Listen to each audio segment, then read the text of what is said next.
இப்போ பிரசவ காலங்கள்ல அந்த கர்ப்பிணி பெண்களுக்கு அடிக்கடி தலை சுற்றல் வரும். அந்த தலை சுற்றலுக்கும் இப்படி நான் அந்த சிறுமூளை பாதிக்கப்பட்டு இப்ப இந்த பித்தம் அதிகமாகும் போது ஏற்படக்கூடிய தலை சுற்றலுக்கும் என்ன வித்தியாசம் இருக்கும்?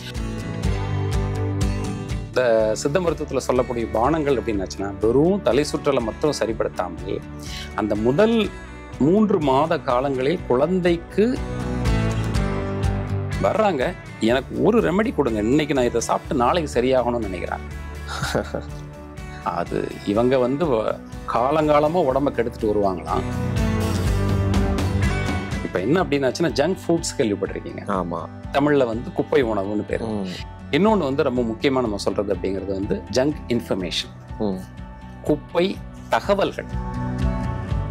இப்போ லோ பிபி ஹை பிபி இருக்கிறவங்களுக்கும் இந்த தலை சுற்றல் வந்துகிட்டே தானே இருக்கும். அதுக்கும் இதுக்கும் ஏதாவது சம்மந்தம் இருக்கா? அதாவது நீங்க பிபி நார்மலா ஒரு லெவல்ல இருக்கும் சிலருக்கு, ஒவ்வொருத்தருக்கும் ஒரே மாதிரி இருக்க வாய்ப்பு இல்லை. சிலருக்கு 90 சிஸ்டாலிக் ப்ரெஷர் 90, கீழே டயஸ்டாலிக் ப்ரெஷர் 60 அப்படின்னா அது நார்மலா இருக்கும். சிலருக்கு பார்த்தீங்கன்னா 135, கீழே 88 அந்த மாதிரி அது நார்மலா இருக்கும். ஸோ இதுவும் முதல்ல சொன்ன அளவும் நார்மல் தான், ரெண்டாவது சொன்ன அளவும் நார்மல் தான். அதுக்காக நான் ஒருத்தருக்கு 60 இருக்கு, இன்னொருத்தருக்கு 88 இருக்கு, 28 mm டயஸ்டாலிக் ப்ரெஷர் அவருக்கு இவரோட கூட இருக்கு, இவருக்கு பிபி காரர் அப்படின்னு சொல்லக்கூடாது. சரி. ஸோ ஒவ்வொருத்தருக்கும் பிறவியில் ஒரு விதமான அழுத்தம் அப்படிங்கிறது ஒவ்வொருத்தருக்கு மாறுபடும். அது அந்த வேரியேஷன்ஸ், இப்போ 60 நார்மல், 90 நார்மல் டயஸ்டாலிக். சிஸ்டோலிக் பொறுத்த வரைக்கும் 90 நார்மல், 140 நார்மல், 139 நார்மல். அப்படிதான் இன்டர்நேஷனல் ஹைப்பர் டென்ஷன் அசோசியேஷன் சொல்லுது. ஸோ இதை தாண்டி மேலே போனாலோ கீழே போனாலோ நம்ம அதை சரிப்படுத்தணுங்கிறது தான் ஒரு காரணியாக இருக்குது. பெரும்பாலும் பார்த்தீங்கன்னா ஹை பிபி, பிளட் ப்ரெஷர் கூடுதலாக இருக்கிறதுனால தலை சுற்றல் வரலாம். அது கண்டிப்பாக 141 வந்த உடனே தலை சுற்றல் ஆரம்பிக்கணுங்கிறதும் கிடையாது. ஸோ ஹை பிபி இருந்தால் அதில் உள்ள ஒரு அறிகுறி தலை சுற்றலும் கூட. எந்த அறிகுறியும் இல்லாமலே 240, 120 இருக்கிறவங்களும் இருக்கிறாங்க. வருவாங்க, பிபி செக் பண்ணுவாங்க, அவ்வளவு ஹை பிபியா இருக்கும், எனக்கு எந்த அறிகுறியும் இல்லைன்னு சொல்றவங்களும் இருப்பாங்க. அதனாலதான் இது ஆங்கில மருத்துவத்துல என்ன சொல்லுவாங்கன்னா சைலண்ட் கில்லர் அப்படிம்பாங்க. ஸோ அதை அடிக்கடி நம்ம பரிசோதிச்சுக்கணும் அப்படிங்கிறதுக்கான ஒரு அறிவுரை தான். அதனால இதுலையும் வரதுக்கான வாய்ப்பு இருக்கு. அதுக்கு முறையான மருத்துவம் செய்து கொள்ளலாம். Super doctor. இப்போ பிரசவ காலங்கள்ல அந்த கர்ப்பிணி பெண்களுக்கு அடிக்கடி தலை சுற்றல் வரும். அந்த தலை சுற்றலுக்கும் இப்படி நான் அந்த சிறுமூளை பாதிக்கப்பட்டு இப்ப இந்த பித்தம் அதிகமாகும் போது ஏற்படக்கூடிய தலை சுற்றலுக்கும் என்ன வித்தியாசம் இருக்கும்? அது பிசியாலஜிக்கல், இது பெத்தாலஜிக்கல். ஓகே. அதாவது கருவுற்ற தாய்மார்களுக்கு ஏற்படக்கூடிய தலை சுற்றல் அப்படிங்கிறது இயல்பு. இயல்பு அப்படின்னா பிசியாலஜிக்கல். இயல்பாகவே ஒரு புது உயிர் கருவுல வரும்போது உடல் இயங்கியல் மாற்றங்கள், ஹார்மோன்கள் மாற்றங்கள், உள்ளிடை சுரப்பிகள், நரம்பு வேதிப்பொருட்கள் ஏற்படக்கூடிய மாற்றங்கள், இது மூலமாக அந்த தலை சுற்றல் வருவது அப்படிங்கிறது அவங்களுக்கு இயல்பு. அது பெருசா வைத்தியம் பண்ண வேண்டிய அவசியமே இல்லை. இதுவே நச்சு நிலையில, அதாவது பெத்தாலஜிக்கலா எக்ஸசிவா வாமிட்டிங் வருது அப்படின்னா மாத்திரம் தான் அவங்க மருந்தே கொடுக்கணும்னு மருத்துவ உலகம் சொல்லுது. ஸோ அதுல என்ன பண்ணுவாங்க, நீங்க சொல்ற மாதிரி மாதுளை டானிக் குடிக்கிறது, குல்கந்து சாப்பிட்றது. குல்கந்துங்கிறது நல்ல தரமான முறையில் தயாரிக்கப்பட்ட குல்கந்து சாப்பிட்றது. அப்புறம் சீரகமும் இஞ்சியும் சேர்ந்த பொருளை ஒரு பானம் மாதிரி தயாரித்து குடிக்கிறது. இது மாதிரி செஞ்சு அதை சரிப்படுத்திக்கணும்.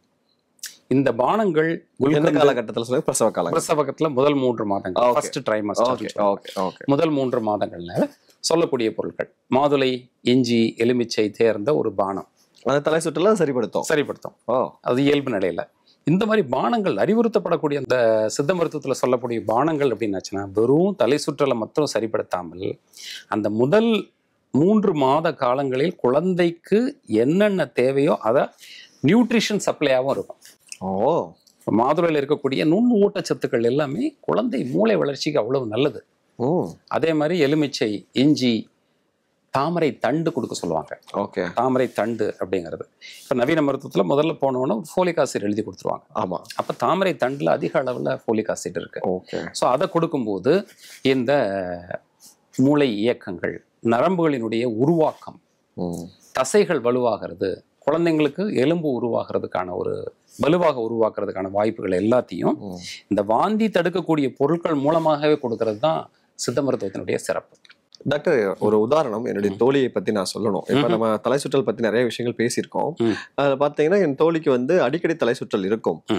நவீன மருத்துவ முறையில போய் அவங்க ட்ரீட்மெண்ட் எடுத்துக்கும் போது அது வெர்டிகோ அப்படிங்கிற ஒரு பிரச்சனையை குறிப்பிட்டு அதுக்கான ட்ரீட்மெண்ட் எல்லாம் கொடுக்குறாங்க. அது சரியான மாதிரி தெரியல அப்படின்னு அவங்க என்கிட்ட பகிர்ந்துக்கும் போது அந்த கேள்வியை இப்ப நான் உங்ககிட்ட வைக்கிறேன். அதுக்கு சித்த வைத்திய முறையில என்ன மாதிரியான தீர்வுகள் இருக்கு? பொதுவாக பெனைன் வெர்டிகோ அப்படின்ற மாதிரியான நிலை வரும்போது பார்த்தீங்கன்னா நமக்கு நிறைய தீர்வு முறைகள் அப்படின்றது பழக்க வழக்க மாறுபாடுகள், ராத்திரி சரியான சமயத்தில் தூங்குறது, காலையில் சரியான சமயத்தில் எந்திரிக்கிறது, வாரம் ஒரு முறை எண்ணெய் குளியல் பண்ணுறது, உணவு ஒழுக்கத்தை கடைபிடிக்கிறது, இதையெல்லாம் தாண்டி ஒரு எளிமையான மருத்துவம் வந்து நம்ம கொடுக்குறோம். அது வந்து வேற ஒன்றும் இல்லை, இஞ்சி 1 பங்கு, 2 பங்கு சீரகம், இஞ்சியை தோல் நீக்கி சின்ன சின்ன துண்டுகளாக வெட்டி நெய்யில் வறுத்து அதை ஒரு தனியாக எடுத்து வச்சுக்கணும். சீரகத்தை அதே மாதிரி அதே நெய்யில் போட்டு இளம் வறுப்பாக வறுத்து 2 பங்கு, 50 கிராம் இஞ்சினா 100 கிராம் சீரகம் வறுத்து ஒண்ணா சேர்ந்து வறுக்கிறதா இல்லை தனித்தனியாக? ஏன்னா இஞ்சி வறுக்கக்கூடிய நேரம் வேற, சீரகம் வறுக்கக்கூடிய நேரம் வேற. அதனால முதல்ல இஞ்சியை ஈரப்பதம் போகிற அளவிற்கு வறுத்து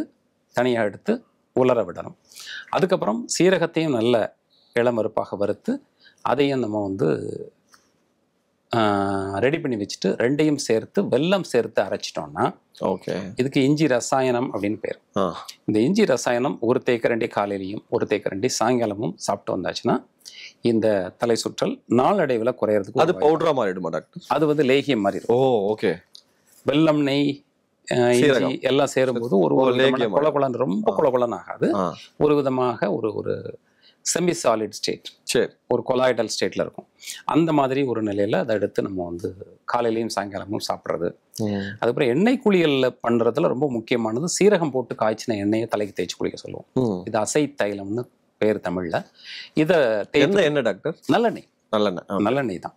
நல்லெண்ணெயில சீரகம் போட்டு காய்ச்சறது இது ஒரு உதவியாக இருக்கக்கூடியது. நம்ம ஏற்கனவே சொன்ன மாதிரி குல்கந்து, அந்த நல்ல குல்கந்து 1 தேக்கரண்டி காலையிலையும் 1 தேக்கரண்டி சாயங்காலமும் குடிக்கிறது அப்படிங்கிறது.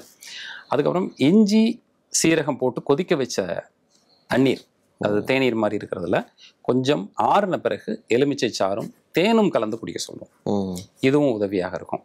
அதே மாதிரி காலையில் எழுந்த உடனே வெறும் வயிற்றில் 2 துளசி இலையும் 1 மிளகும் தேனும் கலந்து கடிச்சு சாப்பிட சொல்கிறோம். இதெல்லாம் வந்து ஹோம்மேடு ப்ரிப்ரேஷன். இதில் எந்த சைடு எஃபெக்ட்ஸும் கிடையாது. இதில் நான் வந்து மருந்துகளாக சொல்லாமல் இதாக சொல்லியிருக்கிறேன்.